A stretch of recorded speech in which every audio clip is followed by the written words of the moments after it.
Listening Fanfiction presents Rest for the Wicked by Metasket, based on the anime and manga series Fullmetal Alchemist Brotherhood by Hiromu Arakawa.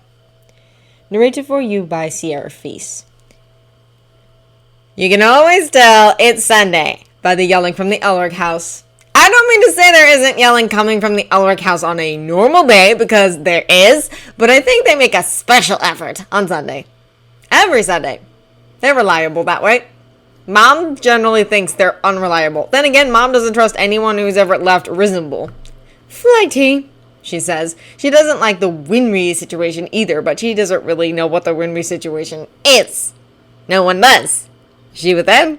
Without? Just hanging around the place throwing wrenches? It's a mystery. And if it's a mystery, then everybody likes to decide on the most scandalous thing. Whatever makes them happy, I guess.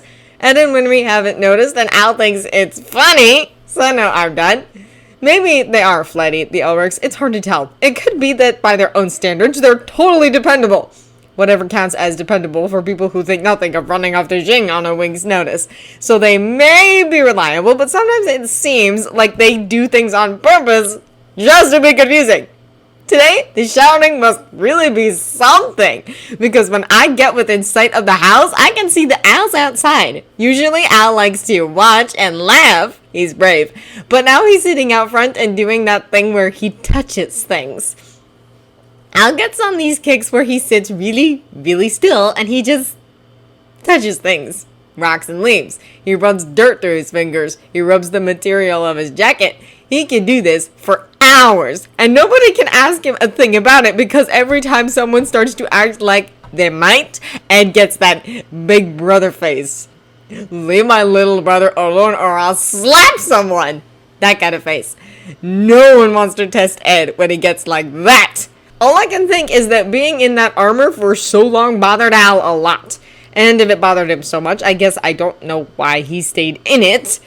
But then, what I don't know about the Elrics could fill a library in Central. I don't remember the armor too much. I was too young at the time. I remember it being really big, though. Al's not a huge guy. When I've got nothing else to wonder about, I wonder how he managed to move around in it. Obviously, I don't ask. Al looks up from his sand and notices I'm there, and he says, "Good morning, Charlie," with his too good for this world smile. "You better sit down. It's a good one." "What the heck?" comes the voice from the window before I can answer. "No! Heck no! I am never going back to East. I always hated East. What the hell does he think I owe him anyway? Blood, sweat, tears? I think I spilled all of those for the cause already." "Tears?" "Metaphorical tears." I settled in next to Al, the Elric house on Sunday. Better than radio for sure. "He says he wants you to watch a parade, or..." "Look, I don't know what he wants. You talk to him. In what world is any of this my problem?" "I am not talking to that guy until I vote for him. Tell him, say, Edward Elric does not want to hear your useless voice until he's seen your name on a goddamn ballot. Oh, and what the hell is taking you so long?" "Did you hear that, Roy? He says he heard you. He says his ears are never going to recover, and how will he run for office if he's deaf? He says..." "Okay, you know what, Roy? Don't you start. I'm not your go-between." "That's right, asshole. Don't treat Winry like that." "Edward Elric, if a person could die of hypocrisy..." And then suddenly silence. Al and I both hunker down a little, hoping we don't get noticed. "Roy, if you just said what I think you said, I will tell Riza." More silence. I don't know who Riza is, but Winry just said her name the same way she says wrench. "Oh, thank you, Roy." And now it's the sweet voice, which is actually scarier. "That was a beautiful apology. Why anyone would say you should be in politics." Ed snorts, and Al has his head down on his knees and is shaking from trying so hard not to laugh out loud. Obviously, this Roy guy is in politics, but the one time I asked Al what kind of politician he was, Al laughed. And laughed and laughed. I decided it would be best not to ask anymore, or to ever think about it again. actually. No, you can't talk to Al, Winry's saying. He took off out the door as soon as you called. I don't suppose you have an explanation for that? I see. Well, I can tell you how he is if you really want to know. He's fine. He hasn't done anything all that interesting since you called last week. He... Give me that! Ed snaps. I don't know what you did there. Roy, hey! Al and I grin a little because even one side of a conversation between Ed and this Roy guy is pretty much the best entertainment in Resemble. Yeah, well, I wasn't going to talk to you, but Winry was telling lies about Al and... She does not own me! Winry snickers. Yeah, this coming from you. Anyway, but Al's great. He was looking at the new arrays last week, and he thinks that since water is still water and air is still air, we can use the Vela array for combustion as long as you remember that the sun glyph is all weird now. We're gonna test it tomorrow. No, then you turn water 90 degrees because it doesn't get pulled down anymore, and air, remember, air has to be... Look, I'll show you when I see you. I know, right? Al's a genius. I can't believe it took us 4 years, though. That's embarrassing. Hey, don't act like this is my fault. I didn't tell the master to mess up all of alchemy, okay? What? He saved your butt too. No, look, shut up. Here's why it's cool. I think this means we can fix your gloves since the Vela array is basically... Oh my god, you are a freaking pyromaniac. Yeah, you are. Don't deny what's obvious. That just makes you look dumb. Anyway, what about you? How have you been? I don't care, but Al's gonna ask me later. Huh. Yeah. Lies? No, and you know I'm serious about the voting thing, right? What the heck is a hold-up? You're not coming over Greenland on me, are you? Because seriously. Well then, read Yao's, whatever, essays on politics, whatever they're called. It's not my job to know what they're called, asshole. I'm an alchemist. You're the guy who wanted to be a politician. I don't know, some guy from Jing. How should I know if it's been translated from Jingese? I've heard of it because it's classic. Well, that and he's some relative of Lin's. Yao, obviously. Yeah, I know Jing is an empire. I noticed that. That's why I figured Jingin essays on a peaceful switch from an empire to a democracy might be useful to you. But what the heck do I know? I'm worried about it because you could get shot, moron, and then what would happen? There are tons of people who don't like you. I don't know if you noticed. And you know what happened to the last guy? You happened to the last guy. There's a long line of people waiting to happen to you. Was that a short joke? You do know that I'm taller than you now, right? Some of us actually grew when we hit our growth spurts. You're barely taller than a Hawkeye tiny person. It is more than an inch. And don't pull me off. Huh, so you say. Anyway, what's up with the call? Yeah, you call every week, but every week Al doesn't go herring out the door when you do, which means you warned him I wasn't gonna like something. And it pisses me off when you do that, by the way. It's like a goddamn family conspiracy. Yeah, you are family. You're like the asshole cousin no one can stand. Oh my god, spit it out already! And then there's a long silence. Ed doesn't do long silences. It's worrying. And Al's not making me feel any better because he has his forehead on his knees and his hands covering his head like he's trying to protect himself from a bomb.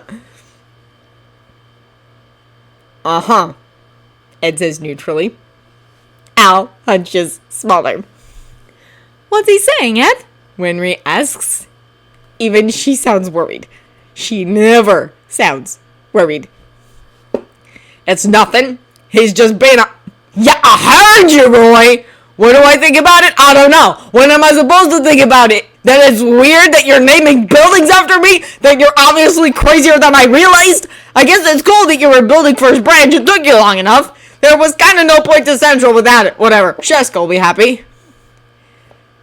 And if you thought I'd be pissed, then why did you do it? Oh, hang on. What are you getting out of this? Popular support, but... Wait a... I don't think Al can actually smoosh himself into a smaller bowl at this point. Are you fucking kidding me? Al whimpers. No! What the fuck is wrong with your head? I'm retired! Yeah, I did retire at 20. You were there. I freaking earned it. And even if I were willing to do anything for you, it sure wouldn't be this. In fact, what would you get out of this? You think I'd be your puppet or something? No! No one would vote for me anyway, stupid. I'm practically a kid, and have you ever heard me talk? Does this Roy guy want Ed to be in politics? I whisper incredulously to Al. Al makes a tiny, horrifying noise to his knees. Anyway, why wouldn't you be running if you're actually finally going through with this? Is this some plot? I don't know, because you're a pathological schemer and you've been setting up some of your insane plans longer than I've been alive, so excuse me if I'm a little... You think it'll bias the... Are you...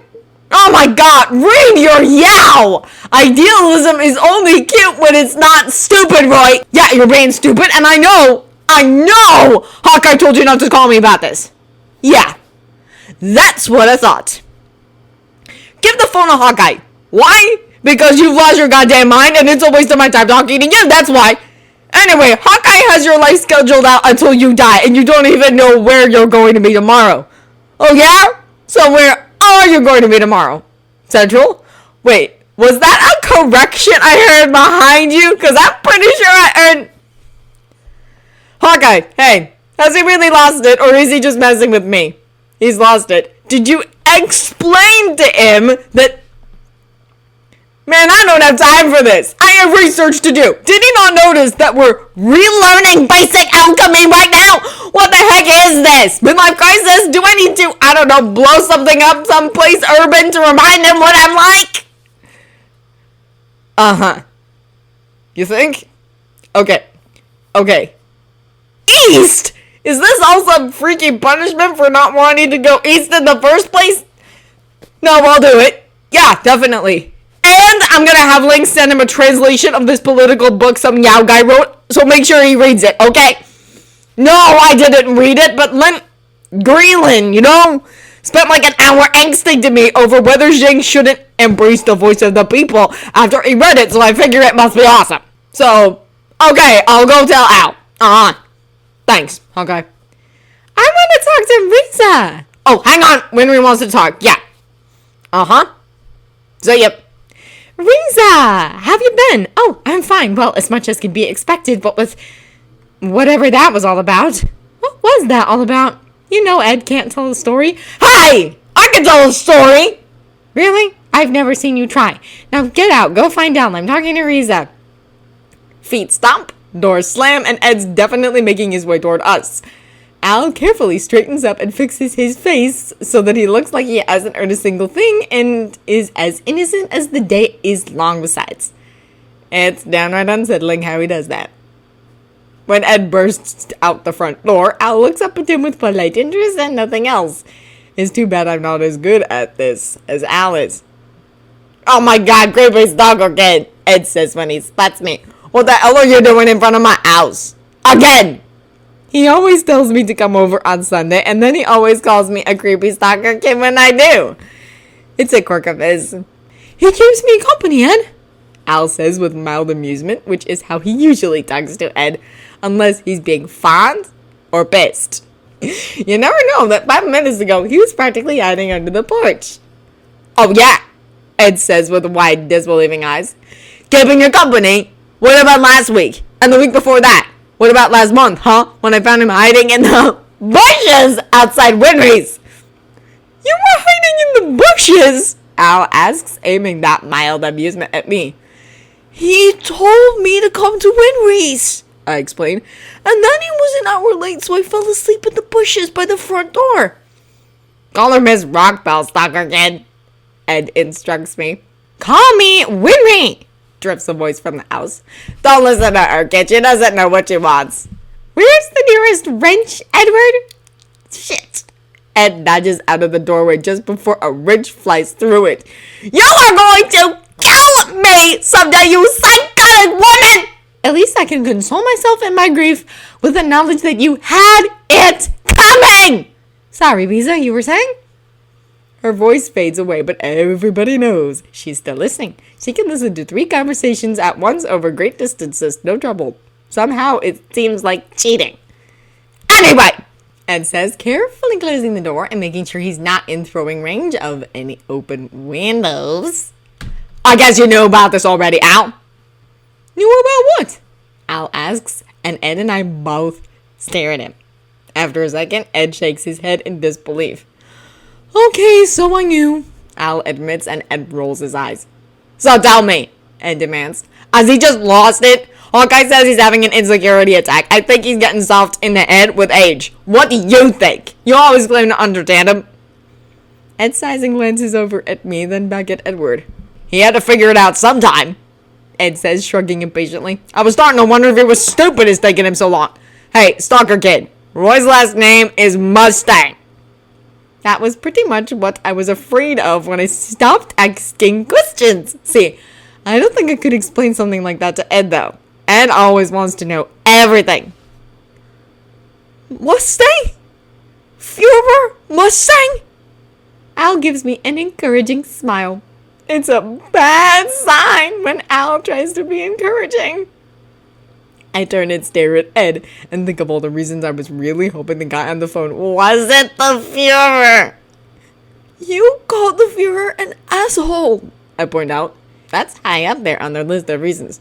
He is an asshole, Ed explains.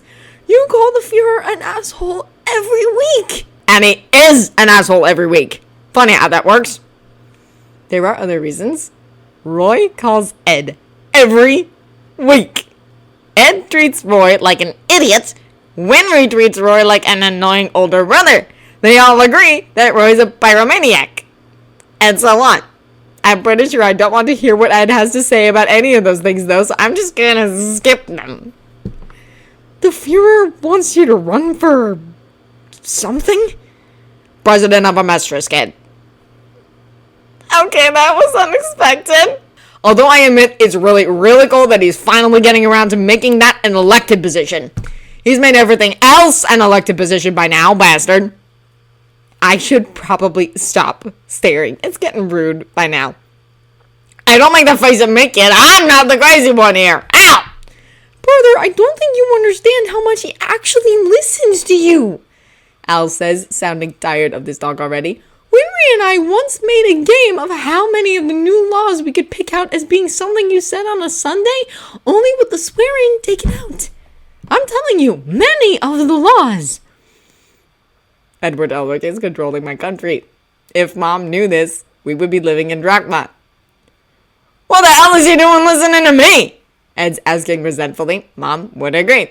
I don't know sweet screw all about politics, and I don't want to know. Anyway, Hawkeye says that if we come and show our support or whatever, he'll knock this off, which would be nice. And he'll be in East next week on some kind of tour, I don't know. I still think this is a plot to get us in East. Why did he want us in East? Don't act like you don't know. I don't know, brother. It's not like he told me everything. He just mentioned the part where he wants me to run the country instead of doing my research? Well, he wants us to go to East to be figureheads for some goddamn anniversary parade thing, and we are not going. I'd kind of like to be in a parade, Al remarks wistfully. Ed turns and studies him. Are you messing with me? He demands.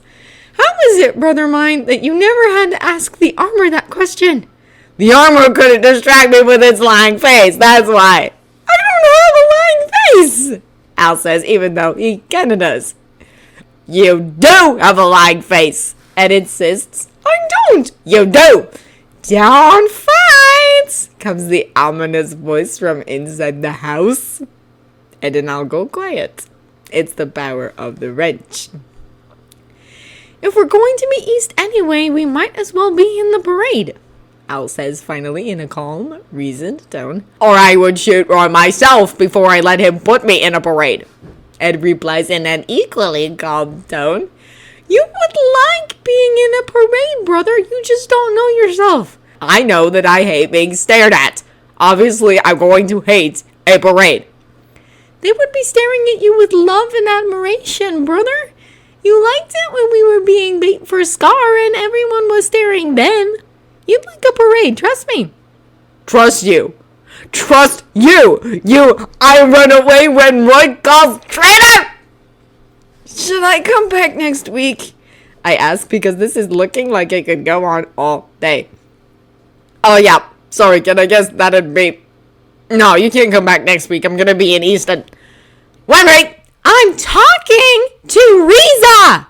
I know, but are you going to be around next week or... Rush Valley! Okay, sorry. Isn't her Rush Valley weekend already? Al asks. Apparently. And you know she can't disappoint her devoted customers. They finish together, smiling, proud little smiles. Anyway, this kind of sucks, kid. Ed says, turning and looking at me like he wishes he could transmute me right. It's not my favorite look of his. I'll give you books for while I'm gone. Yeah, you don't study enough for books anyway.